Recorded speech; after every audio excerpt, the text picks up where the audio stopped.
ദൈവസ്നേഹം നിറയും. ദൈവത്തിന്റെ സ്നേഹം നിറയുന്നത് പരിശുദ്ധാത്മാവ് വഴിയാണ്. നമ്മുടെ പാപത്തെക്കുറിച്ച് നമ്മൾ ഓർക്കുന്നത്, നമ്മളെല്ലാവരും പാപികളാണ്. പാപികൾ എന്ന് പറയുന്നത് തെറ്റാണ്. നമ്മളെല്ലാവരും പാപികളാണ്. ഒരർത്ഥത്തിലും മറ്റും നമ്മൾ പാപത്തിൽ ജനിച്ചവരാണ്. പക്ഷെ നമ്മുടെ പാപങ്ങൾക്ക് പരിഹാരം കാണുവാനും പിശാചാണ് നമ്മളിലെ കൂടി പാപം ചെയ്യിക്കുന്നത്. പിശാചന്റെ ഈ അടിമത്തിൽ നമ്മളെ രക്ഷപ്പെടുത്താൻ വേണ്ടിയിട്ടാണ് ഈശോ ഈ ലോകത്തിലേക്ക് വന്നത്. അതുകൊണ്ടാണ് വിശുദ്ധ യോഹന്നാന്റെ സുവിശേഷം 16-8 നമ്മൾ വായിക്കുന്നുണ്ട്. അവൻ വന്ന് പാപത്തെക്കുറിച്ചും നീതിയെക്കുറിച്ചും ന്യായവിധിയെക്കുറിച്ചും നിങ്ങളെ ബോധ്യപ്പെടുത്തുവാണ്. അപ്പം പാപത്തെക്കുറിച്ച് നമുക്കൊരു ബോധ്യം തരുന്നത് പരിശുദ്ധാത്മാവാണ്. നമ്മുടെ എല്ലാ കാര്യവും മനസ്സിലാക്കാൻ നമ്മുടെ ബുദ്ധിയിൽ പരിശുദ്ധാത്മാവ് നിറഞ്ഞെങ്കിൽ മാത്രമേ നമുക്ക് ആഗ്രഹിക്കുന്നവർ മുന്നോട്ട് പോകാൻ സാധിക്കുകയുള്ളൂ. ഈ ഒരു പരിശുദ്ധാത്മാവിനെ നമ്മൾ ദാഹിച്ചോടെ നമ്മൾ കാത്തിരുന്ന് പ്രാർത്ഥിക്കണം.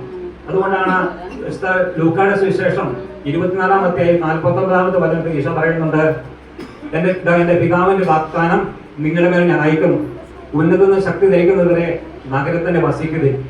അപ്പൊ ഈ ഒരു ജെറുസലേമിൽ എന്ന് പറയുന്നത് ഈശോയുടെ സാന്നിധ്യമുള്ള സ്ഥലമാണ്, പരിശുദ്ധാത്മാവ് നിറഞ്ഞു നിൽക്കുന്ന സ്ഥലമാണ്, അഭിഷേകത്തിന്റെ സ്ഥലമാണ്. അപ്പോൾ നമ്മുടെ ഈ ആലയം എന്ന് പറയുന്നത് പരിശുദ്ധാത്മാവിന്റെ ഒരു ആലയമായി നമ്മൾ കാണുന്നത് ഇതൊരു ജെറുസലേം കൂട്ടായ്മയാണ്, ജെറുസലേം കൂടാരമാണ്. ഈ കൂടാരത്തിലൂടെയാണ് പരിശുദ്ധാത്മാവ്. നമുക്കറിയാം, എത്രയോ മക്കൾ ഇവിടെ വന്ന് പ്രാർത്ഥിച്ച് അനുഗ്രഹം പ്രാപിച്ചു പോയിട്ടുണ്ട്. ഒരുപാട് ബന്ധനങ്ങൾ കെട്ടുകൾ വിടുതൽ പ്രാപിച്ചിട്ടുണ്ട്. ഇതെല്ലാം നമുക്ക് സംഭവിക്കുന്ന പരിശുദ്ധാത്മാവിന്റെ ഒരു സാന്നിധ്യം നമ്മളിലേക്ക് നിറയുമ്പോഴാണ്. യേശുവെ ആരാധന, യേശുവെ സ്തുതിക്കുന്നു, യേശുവെ സ്തുതിക്കുന്നു. യോഹന്നാന്റെ സുവിശേഷം 21 നമ്മൾ വായിക്കുന്നുണ്ട്. ഈശോ പറയുന്നുണ്ട്, നിങ്ങൾക്ക് ഞാൻ സമാധാനം തരുന്നു, എന്നെ പിതാവ് എന്നെ അയച്ചതുപോലെ ഞാനും നിങ്ങളെ അയക്കുന്നു എന്ന് പറഞ്ഞുകൊണ്ട് ഈശോ അവരുടെ മേൽ വിശ്വസിക്കുന്നുണ്ട്. നിങ്ങൾ പരിശുദ്ധാത്മാവിനെ സ്വീകരിക്കുന്ന ഈശോ പറയുന്നു. നിങ്ങൾ ഭൂമിയിൽ കിട്ടുന്നതെല്ലാം സ്വർഗ്ഗത്തിലും കെട്ടപ്പെട്ടിരിക്കും, നിങ്ങൾ ഭൂമിയിൽ അയക്കുന്നതെല്ലാം സ്വർഗ്ഗത്തിൽ അയക്കപ്പെട്ടിരിക്കും. അതാണ് പരിശുദ്ധാത്മാവ്. ഈ പരിശുദ്ധാത്മാവിനെ സ്വീകരിക്കാൻ നമ്മൾ തയ്യാറാകണം. ഈ പരിശുദ്ധാത്മാവ് നമ്മുടെ ഹൃദയത്തിലേക്ക് വരണമെങ്കിൽ നമ്മുടെ പാപത്തിൽ നമ്മൾ മോചനായിരിക്കണം. പാപങ്ങൾ ഏറ്റുപറയണം.